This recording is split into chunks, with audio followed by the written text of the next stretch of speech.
Salam. Şəkərli diabet xəstələrin ən vacib müayinələrdən biri ayaq müayinəsidir. Ayaq müayinəsi deyəndə diabet xəstələrin həm angiopatiya, həm neyropatiyasını yoxlamaq deməkdir. Angiopatiya dorzalis pedisi yoxlayırıq ən çox. Yəni ki, dabanların üzərində əgər pulsasiya varsa, demək ki, damarda hələ ki qan axını var. Amma ən yaxşı olar ki, bu Dopplerlə yoxlanılsın və bifazikmi, trifazikmi nə axındısa onu artıq mütəxəssislər müəyyən etsinlər.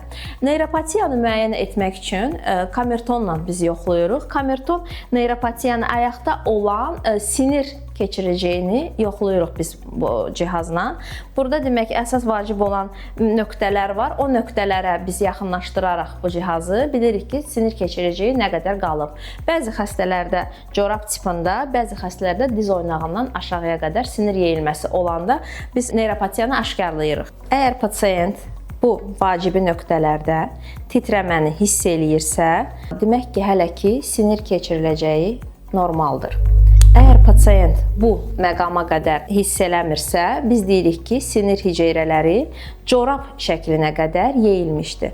Bu zaman mütləq xəstədə əlavə olaraq tüklənməyə baxırıq. Yəni ki, əgər neyropatiyası varsa, tökülməsini görürük və ayaqda diabetik stapa, yəni diabetik pəncə deyilən bir görüntü alır.